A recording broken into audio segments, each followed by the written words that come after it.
feel like sometimes life is really mental. Dude, that's actually a really good name for a podcast. Sometimes I have these weeks where I get really depressed and that I don't mean to not be answering my texts and I don't mean to be flopping on plans. I'm just having a hard time. So it's just the validation of my feelings is a really good feeling. Hey everyone, welcome to Really Mental, where we want you to know no matter who you are, you're not alone. Today we're welcoming Ava Rose Brony to the show. She is an awesome influencer and creator on social media, and we're really excited to have her back for season 2. If you're new here, then make sure you follow, like, and subscribe at Really Mental Podcast. And if you find something useful in this, make sure you share it with a friend that it could help, because it helps us grow and continue to expand the movement. Really excited to talk to Ava, who's going to kick things off with us. And let's welcome her to the show. So, Ava, how have you been? How is your mental health? Honestly, recently it's been a little difficult, but I've had so much more support than I used to have, which has made it a lot easier. And I definitely have a better way of managing it now, and I have things that I'm doing, and it's definitely a lot less rocky than how it was before. Yeah, and what do you kind of look for when it's the people around you? In what ways are they kind of supporting you? I think reassurance is my biggest thing, because a part of my anxiety is always what ifs that will drive me into these spirals. And my friends are always like, well, if you're worrying about the what ifs, it's just gonna plague your mind. And I'm like, that's the issue. It already is. And sometimes I have these weeks where I get really depressed, and it's just them knowing that I'm like that right now, and that I don't mean to not be answering my texts, and I don't mean to be flopping on plans. I'm just having a hard time. So it's just the validation of my feelings is a really good feeling. Yeah, totally. I think reassurance, especially in the world we're in now, and I think with just what it's like to grow up at the moment, that's so important. And I really resonate with the what ifs, because sometimes I'll find myself going into holes of what if scenarios, and it's exhausting because there's always something to worry about. And the good thing is I can't focus on too many things at once. So it'll be one thing and it'll move to the next, but it still doesn't make it too much easier, because it's exhausting to just constantly think about, oh, what could go wrong? Do you experience that as well? Or is it a different type of anxiety? Oh no, that's so relatable. It is just a spiral, and once I'm reassured about one thing, it's the next thing. And I feel like I don't get a break. And I think those 1 week depressions are just the exhaustion of constantly worrying about these things. I think I just tire myself out, and like you said, even when things are going good, I feel like it's more comforting to be constantly anxious about things, because at least I'm prepared, right? When you're having a good week and something happens, you're like, I could have been thinking about this. I could have been prepared for this. So it's like a cycle that's never ending. How do you self-reassure yourself instead of getting external reassurance? Honestly, I don't really self-reassure, and I don't really know how to do that just yet. I find it a lot easier from friends, but it's definitely something that I'm trying to work on. If I'm thinking about these things, I'll try and talk myself down. But I feel like because I'm the one that's making these things in my head, it's so hard to tell myself otherwise. Yeah, I think that when it comes to being a friend to ourselves, it's always been a concept that I've been thinking about that recently. And when I was in therapy last week, my therapist was saying, you can ask yourself for advice. So you can be for me, Will, what do you think of this? And it sort of creates this gap between you and the situation. And that helps me be able to soothe myself in those times. And it's interesting because you can sort of develop more of a relationship with yourself through it. Not that will work for everyone, but it actually has been helpful for me. I'm excited for today's chat, around creating positive habits. I wanted to ask you, when it comes to creating, better habits around the anxiety that you're feeling, how do you go about that? I think the first thing I always go to is my physical health, because when I'm drinking a lot of coffee, I'm instantly anxious. And coffee is like a stimulant like that. So I've had to like try and get off coffee because I find when I have anxiety, it's 10 times worse and it's not really healthy. And the other thing that I know is a big issue right now with teens is vaping. And I found that when I was addicted to vaping, my anxiety and my body health was so bad. I was barely eating. My brain was so cloudy and I was just anxious all the time. And once you stop, you can like feel your body like go back to normal. And I feel like the physical health that ties in with your mental health is so important. And I don't feel like it's talked about a lot. Like I think like therapy and like, like the mindfulness stuff is talked about a lot, but not like the physical health of it. Another thing I find is cleaning my room regularly. When I get in these ruts, sometimes I can stop cleaning my room, stop showering and brushing my teeth. I know that's a big thing with a lot of people when they become depressed. It's hard to take care of yourself physically. And so having some kind of motivation or friends to help you to like get you up out of bed and get you to do these things is so helpful because sometimes we just can't do that for ourselves.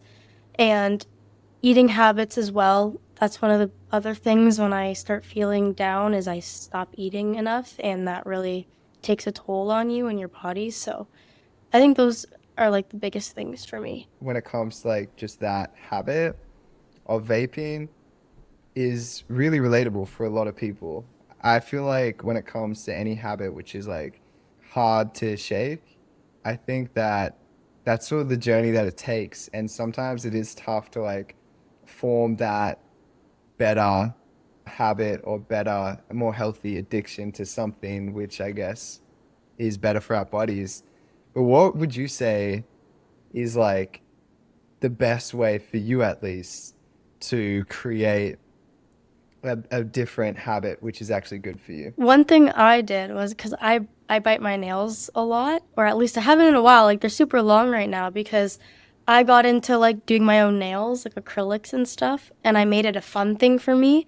So when I have my acrylics on and I'm doing it, I can't bite my nails, and instead I'd want to keep them because I did them and I think they're so pretty. And I think it's just like finding something instead that you can do that like makes you happy so you don't want to do it. And like for the hand motions and stuff and having to use my hands, I'll get those things on Amazon that you can pop or like something to keep my hand busy so I'm not thinking about like if I had this right now, like I could be doing this kind of thing. So I think it was just substituting with something else that isn't harmful to you.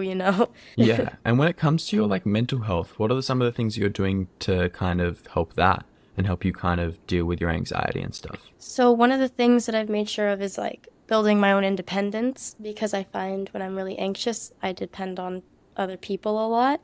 So I'll fill my schedule until I'm completely exhausted just to keep my brain busy.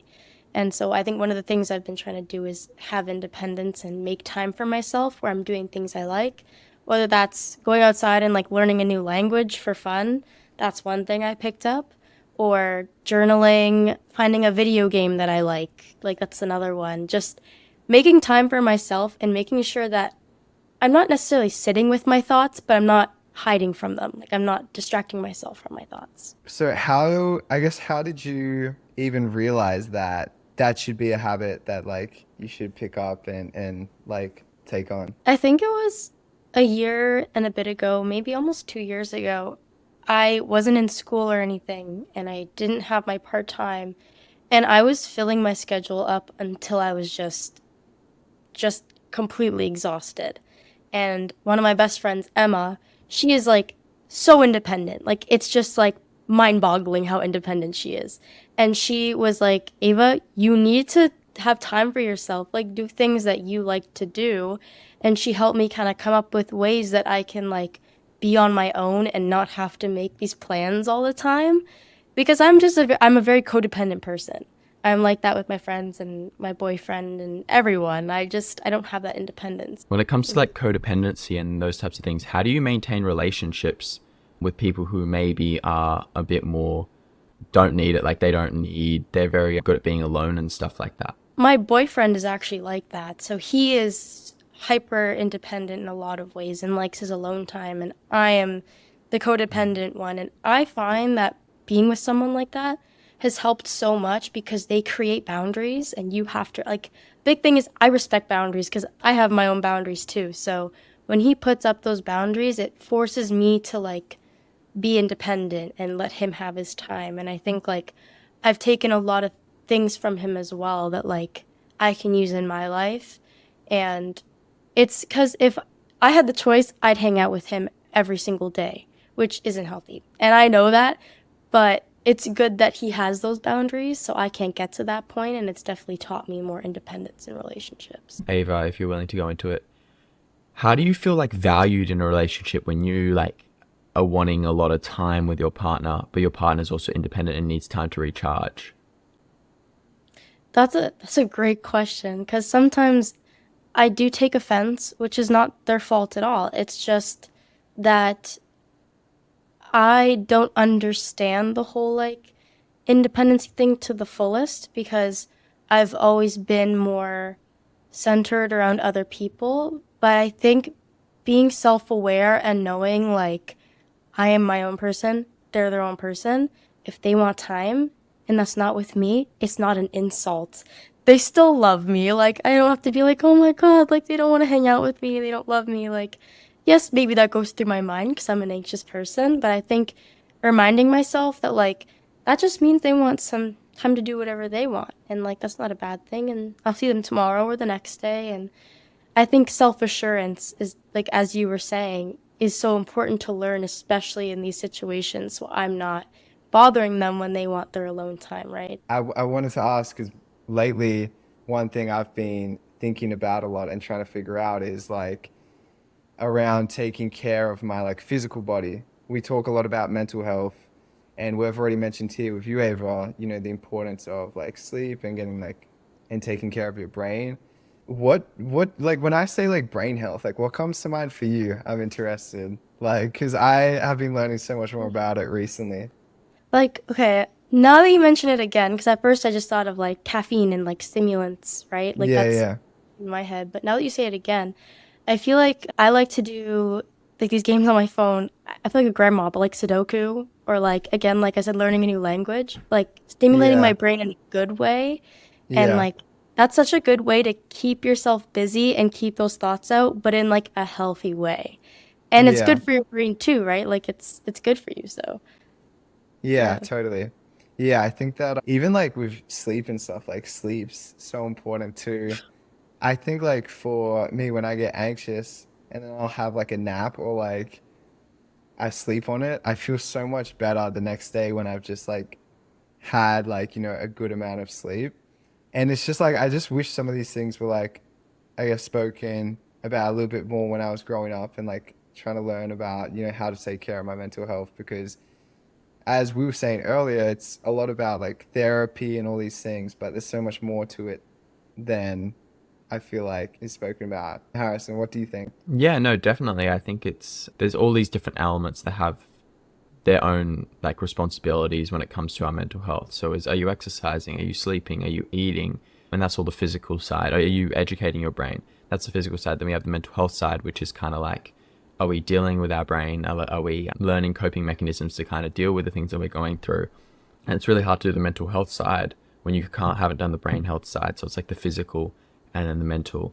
And I think the physical is really hard to do actually. It's like it's hard to get up and exercise regularly. It's hard to eat really well, especially when you're not already mentally doing well. So it's this kind of like 360 scope of like, if you're really mentally struggling and you can barely look after yourself, how are you meant to get up, exercise, and do those things to try and then make your mental health better? So like that's kind of the thing that's interesting. How are you meant to do those things when you're already struggling? If you're already doing that, how are you meant to take yourself back, get out of that, and then kind of deal with what you need to deal with again? I don't know. I'm asking you guys if you guys have any thoughts regarding that cycle. Honestly, I completely agree. I think the hardest thing to do is like, I feel like sometimes it's overwhelming because it's like, where do I start? And like, how can this end? Because I feel like that can become such a vigorous cycle where it's like, you stop working out slowly, you stop eating, and you stop sleeping well, and that affects your mental. and then you really can't do those things, and you have to pull yourself out somehow, and then maybe that cycle repeats. And I think that's the hardest part, is finding that balance between all of them where you can slowly stop that cycle.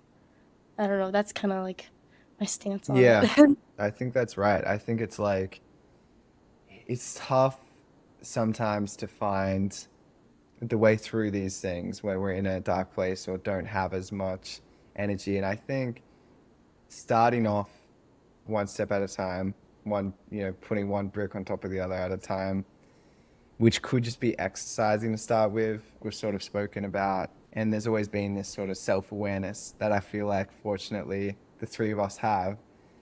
When it comes to the person listening that may not have any idea of how they even feel, where would you start?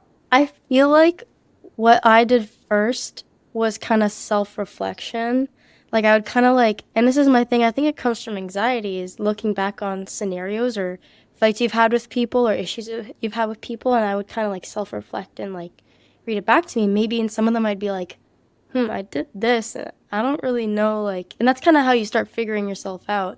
And I think another good thing is having friends that will hold you accountable, or having friends that will tell you how it is. Because I know I'm the same with my friends. If they do something or I'm noticing something, I'll tell them right away. And I feel like that helps you build that like knowledge about yourself. And even a therapist can do that. I know therapy doesn't work for some people, but telling a professional about what you're dealing with, they can write it out for you and give it to you how it is. And I feel like it's this gradual like learning of yourself and your thought processes and kind of reflection that brings you to self-awareness, right? I was gonna say was just sit and let your thoughts run wild. Like, don't like limit them. Literally, just like you just need to sit. You need to do nothing, and you just need to let your thoughts run wild and allow them to. And then you're gonna go into some places that you feel uncomfortable. You're gonna go into some places that you don't really maybe like. But if you let them run wild, then that could be a really nice way of like starting to get them at the forefront of your brain and really just allow them to flow and figure things out. Yeah, I think the first thing that comes to mind for me is just journaling. And I think that's a mix of what, both of you were saying. Because I think when you sit down and let your thoughts run wild, I think, for me at least, I find it helpful to have like some form of like, taking notes and sort of piecing things out. So I think finding something which doesn't feel like you're having to do so much at the start, and just feels like a slightly, a comfortable step into the unknown to try and grow, is like a healthy place to start. Because, we're not going to solve any of this overnight. I was super excited to watch you continue to grow. And I feel like I enjoy these check-ins because I feel like that we get to be a part of your journey with your mental health. And it's cool to watch you just continue to grow, as we all are. Like, I feel like the things we spoke about today is like a nice progression from our last chat. Oh, well, thank you. It's always nice to catch up, and nostalgia. It's great.